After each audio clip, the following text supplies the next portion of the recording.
चलिए बच्चों, जो नए बच्चे जुड़े हैं वो वीडियो को लाइक कर दो। रोजाना सुबह 7 बजे हमारी क्लास रहेगी, ठीक है। तो नेक्स्ट क्वेश्चन हमारा 33।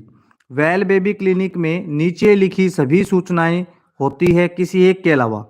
वेल बेबी क्लिनिक में कौन सी होती है बताओ? Schooling, breast feeding, sleep pattern, growth development. सारी चीजें होती है एक के अलावा। किसके अलावा? स्कूलिंग नहीं होता उसके अंदर।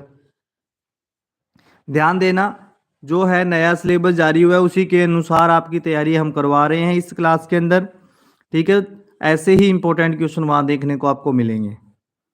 What does the inner triangle of in the symbol of under 5 clinic. जो अंडर 5 क्लिनिक है उसका जो इनर सिंबल है वो किसको डिनोट करता है? वेल बेबी क्लिनिक का जो इनर वेल बेबी क्लिनिक, जिसे अंडर 5 क्लिनिक के नाम से भी जानते हैं, उसका main objection care in illness, adequate nutrition, immunisation होता है, ठीक है। क्या होता है? चलिए, इन्होंने क्या बोला है? इनर ट्राइंगल, जो अंदर का जो ट्राइंगल होता है वो फैमिली प्लानिंग को डिनोट करता है। आप इसका यहां पर पूरा डायग्राम देख लीजिए। ये है इनर ट्राइंगल। अंदर जो छोटा ट्राइंगल है वो फैमिली प्लानिंग को बताता है।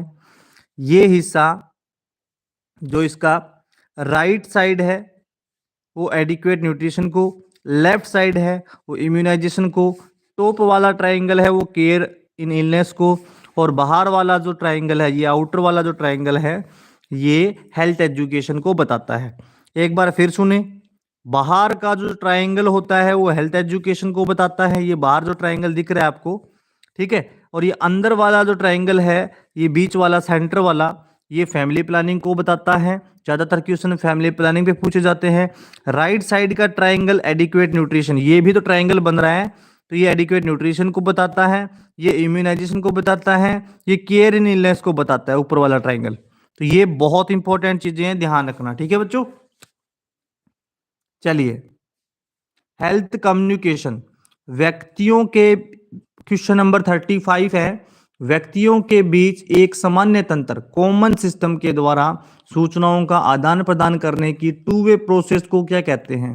आंसर हो जाएगा कम्युनिकेशन कहते हैं। कम्युनिकेशन सुझाव, सूचना, विचार, संवेदनाओं को व्यक्ति के बीच एक कॉमन सिस्टम द्वारा एक्सचेंज करना, टू वे प्रोसेस को कम्युनिकेशन कहते हैं,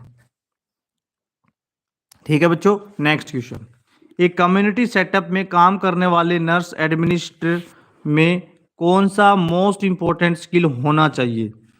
जो एक कम्युनिटी सेटअप में काम करने वाली जो स्टाफ नर्स है, उसके एडमिनिस्ट्रेशन में कौन सा इंपॉर्टेंट स्किल होना चाहिए? आंसर है कि उसके पास क्या होना चाहिए?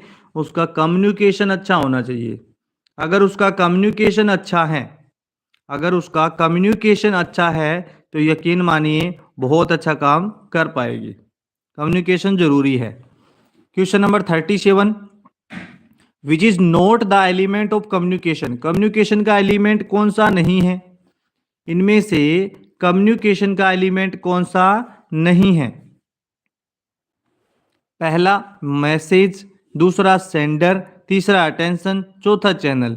तो मैसेंजर भी होता है, सेंडर भी होता है, चैनल भी होता है, लेकिन अटेंशन वाला जो है वो क्या नहीं होता?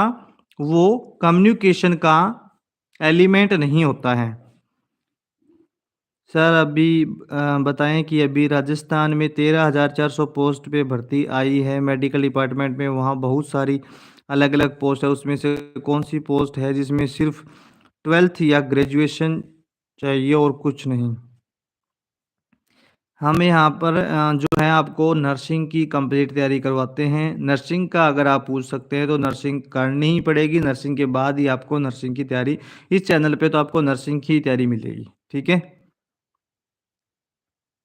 और नर्सिंग के लिए आपको 12th भी पास होना चाहिए, आपकी बीएससी नर्सिंग जीएनएम भी पास होनी चाहिए, ठीक है बच्चे। चलो नेक्स्ट, अब देखो कम्युनिकेशन की प्रक्रिया को पूरा होने में 5 कंपोनेंट या एलिमेंट का यूज होता है।